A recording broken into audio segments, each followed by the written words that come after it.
शब्दका ऐनाहरूमा यहाँहरूलाई स्वागत छ। नमस्कार, म लुमन्ती। आज म यहाँहरूलाई साहित्यकार मञ्जुश्री केसी प्रधानद्वारा लेखिएको एउटा छाल आउँदा कथा सुनाउँदैछु, उहाँकै पर्खालभित्रको प्रेम पुस्तकबाट। ती खोलाको छालहरू आउँदै स्पर्श गर्दै फर्कन्थे, तर एउटा यस्तो छाल पनि आयो जो फर्किएन। छाल हरेक पटक आउँदा किनारा भत्काएर जान्थे, तर यो छाल आएर एउटा मुटुसँग मितेरी लगाएर थामियो। उनको एकहोरो हेराइलाई ओझेल पार्न सकिन। जीवन चल्छ, चल्न दिनुपर्छ भन्ने उनको सोचाइलाई मैले स्वागत गरेँ।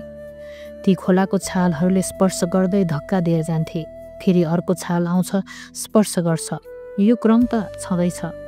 यो समयको सानो आकार हो, समयको रङ्गीन रूप हो। यो छालहरूमा समय वास बसेको छ। ती छाल मध्येको उनीसँगको स्पर्श मैले हिजो पाएँ, आज पाएँ, अस्ति पाएँ, हप्तौँ पाएँ, महिनौँ पाएँ, वर्षौँ पाएँ। नदीको उकाली ओह्राली पाएँ, सबै ऋतुहरू पाएँ। ती छालहरूमा प्रिय पाएँ। मैले उनलाई हुलमै पाएँ, त्यही हुलले हामीलाई चिनायो। पहिलो भेटमै उनको एकहोरो हेरालाई आफूबाट ओझेल पार्न सकिन। आफूलाई बदल्न खोजेँ, तर असफल भएँ। जीवन चल्छ, चल्न दिनुपर्छ भन्ने मान्यतालाई मैले स्वीकारेँ। नदीका जीवन्त मोडहरूमा नदीले बनाएको गहिरो कुण्डहरू पाएँ। त्यस कुण्डमा पौडने माछाहरूको पीडा पाएँ। उनी छाल भई आउँदा आस्थाको दियो बलिरहेको थियो। उनले मलाई दियोहरू दिए, मैले सल्काएँ। त्यसभित्र थुप्रै कुराहरू थिए। कतै नहेरी उनका आँखाहरू टक्क अडिए मेरो हेराइमा। मैले धेरै बेर हेरिरहन सकिनँ। मेरो आँखा उनको हेराइबाट पन्छिए। अलिकता केही बिराए जस्तो लाग्यो। म ठचक्क बसेँ र बस्दा बस्दै एकान्त खोज्न थालेँ। यसरी जीवनका जोखना हेर्न थालेँ, किनकि मलाई आफ्नो जीवन रमाइलो लाग्न थाल्यो। यतिखेर मेरो अतीत मसँग भएन, वर्तमानलाई मैले देखिनँ। म आफ्नै धरातलमा फर्किएँ। एकटक हेर्ने उनको आँखा एकहोरिएको हुन्थ्यो। कहिले चुरोट सल्काउँथे र मेरो ओठमा राख्थे। उनी आँखाले इसारा गर्थे, ताने हुन्छ भनेर। मलाई झस्काउँथे। म एक दुई सर्को तान्थे र फिर्ता गर्थे। उनी त्यो चुरोटलाई ठुटो बनाएर फ्याँकिदिन्थे। आफ्नो कुहिनोलाई मेरो कुममा अडाएर के छ भनी मसक्क हाँस्थे। कहिले झस्काउँथे, कहिले अँगाल्थे, कहिले गाला तान्दै मक्ख पर्थे। त्यो उनको बानी थियो। म केही समय यताउति लागेँ भने उनी चर्को स्वरले बोलाउँदै तानेर आफ्नो नजिकमा राख्थे। मसँगको स्पर्शले उनलाई नजानिएको किसिमले मन पराइरहेको हुन्थे, तर किनारा भत्काउन उनी चाहँदैनथे।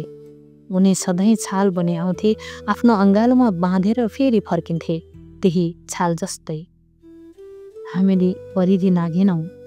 कुन सदकमा उनको मन मेरो मनसँग गाँठो पर्यो त्यो थाहा भएन, तर उनलाई डर थियो अर्को छाल आएर किनारा भत्काइदेला भनेर। उनले बलियो बाँधेका छन् छाल रोक्न। उनको सामिप्यमा मेरो मन टक्क अडियो। कसैले मलाई नदेखोस्, कसैले मलाई नसम्झोस्। मेला हजारौँ लाग्छन्। मेला भर्न जाँदा हजारौँ वस्तु भेटिन्छन्। एउटै वस्तु मनपर्छ। सबै वस्तु मन पराएर सबै लिन सकिँदैन, एउटै वस्तु लिन सकिन्छ। हजार छालको धक्काहरूले किनारा भत्काएर थकित पार्छ। मैले मेलामा एक वस्तु लिएँ जो मेरो लागि अमूल्य बन्यो। मानिस हरपल मर्छ प्रति मिनेटको छटपटीमा, प्रति मिनेटको हुरहुरीमा। यो यात्राले कहीँ नपुर्याउन पनि सक्छ, तर पनि म उनीमा समर्पित छु।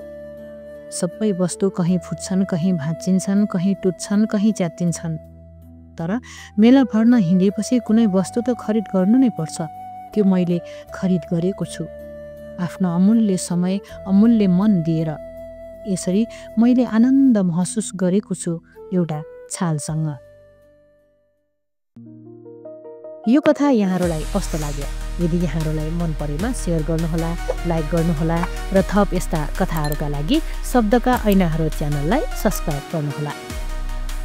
यहाँहरूसँग पनि कुनै सृजना छ भने हामीलाई पठाउनुहोला। हामी यहाँको सृजनालाई जीवन्त बनाउने कोसिस गर्नेछौँ।